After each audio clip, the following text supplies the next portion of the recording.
The night sky above the alien jungle glowed with two moons, one silver and one deep blue. Strange insects hummed like tiny machines, and giant leaf trees brushed against each other with soft metallic sounds. Deep inside this glowing wilderness, Amira, an alien woman of the Kelthis species, walked alone. Her footsteps were slow, almost mechanical. Her expression was blank, not cold, not sad, not curious. Just empty. As if she had spent years living without knowing what feelings were supposed to be. Her people raised her that way. The Kelthi believed relationships were nothing but procreation cycles, emotionless. Duty-bound, performed to keep their population stable. No bonding. No affection. No warmth. No choice. Amira had never been hugged. Never been told she mattered. Never been looked at with softness. Until the night everything changed. The jungle roared suddenly, a loud crash, then a burning streak in the sky. A ship fell through the dark, ripping through the glowing leaves until it slammed into the ground with a scream of metal. Amira felt the shockwave through her feet. She turned. The crash site burned in the distance. Blue flames licking the trees. Her people would avoid it. Kelthi never interfered with outsiders. It wasn't their duty. But something inside her moved. Something quiet. Something new. Something she didn't have a name for. She stepped toward the fire. The human in the wreckage smoke rose from the shattered ship as Amira approached. She shielded her face from the heat and walked carefully around sparking debris. Then she froze.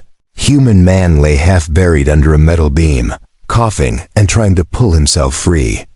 His breathing was sharp and painful. His clothes were torn. His face was covered in cuts. Amira stared. Human. She whispered. She had only seen them in distant outposts. Tall. Warm-blooded creatures who talked loudly and smiled easily. Unlike her own species, this one was hurt badly. The human spotted her through the smoke. Hey, please, help me. Amira hesitated. Her training said one thing. Help only your own kind. Everyone else is not your concern. Emotion is not your concern. But that same new feeling tugged inside her. She stepped closer. Please. The human whispered again, voice breaking. Amira wrapped her hands around the metal beam. Her thin glowing arms looked fragile, but Kelthi bones were extremely strong. With a hard push, she lifted the beam just enough for the human to crawl out. He fell forward, gasping. Amira knelt. You are alive? He nodded weakly. Yeah. Name's Elias. Amira studied him like she was seeing a living creature for the first time. You called to me, she said. I heard something in your voice. That was fear, Elias said with a cracked smile. Humans feel it a lot. Amira blinked. Fear, she whispered. What does it mean? Elias stared at her. You don't know? Amira shook her head. No one taught me feelings. My people do not use them. Elias looked stunned and sad. Well, he said softly, I'll help you understand them. If you help me survive. Amira didn't understand why, but her chest felt warmer at those words. Yes, she said. I will help. Running through the jungle, a distant roar shook the ground. Amira stood up sharply. We must leave, she warned. The crash will attract hunters. Elias forced himself to stand, leaning heavily on her shoulder.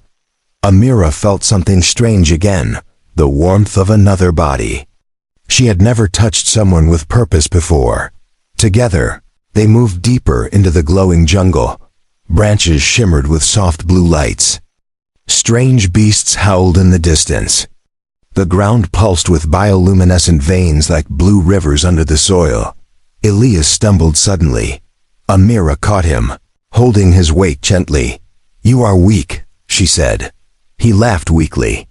Yeah, humans don't crash well. Amira tilted her head.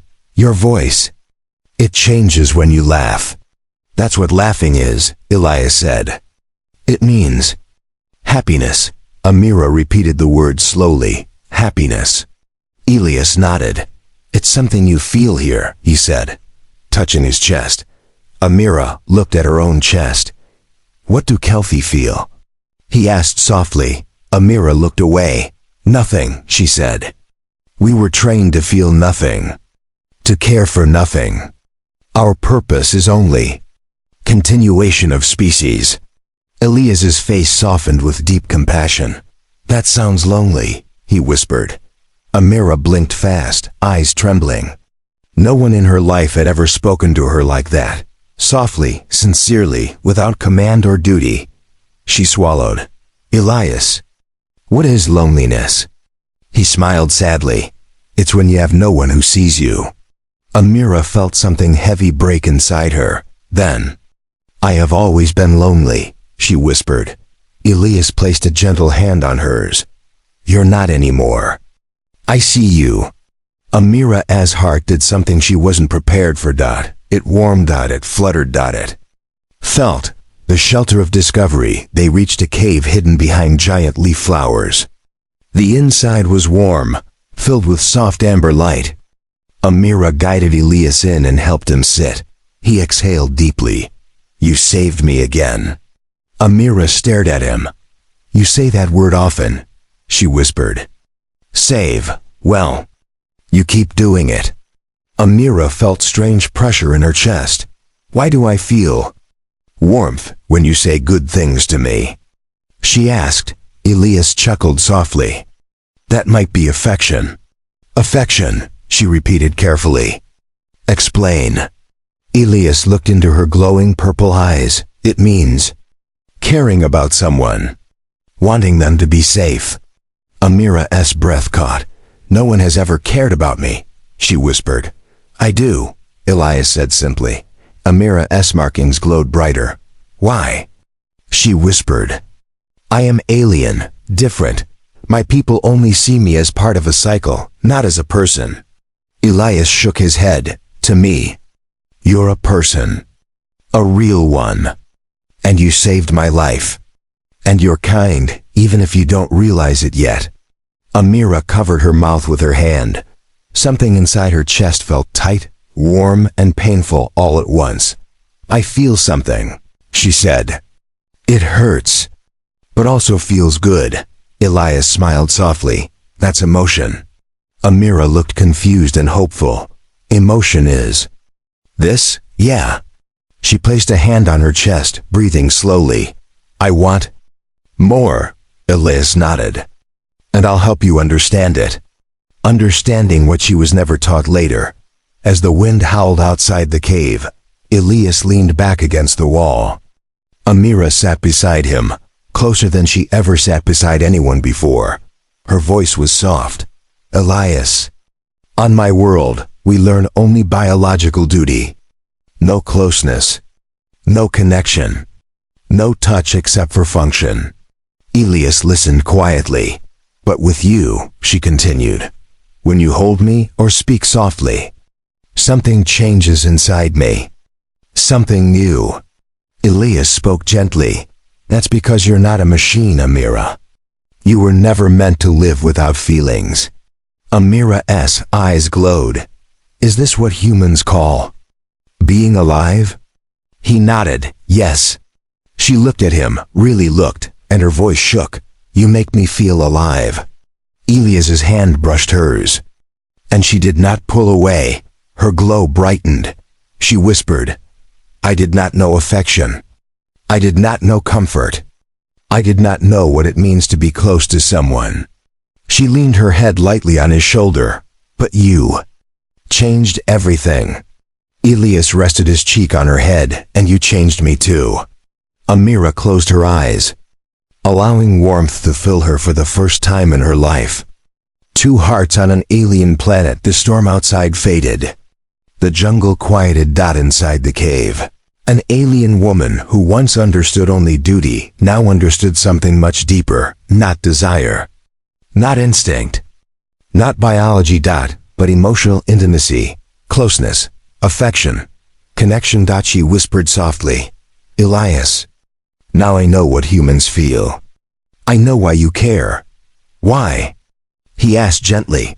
Amira touched her chest. Because a heart becomes stronger when shared. Elias smiled. And now? Amira took his hand. I want to live. Not because my people expect it, but because you showed me what life really is. They sat together under the glowing cave lights, two beings from different worlds, finding the same truth. Emotional closeness can change an entire life, even on an alien planet.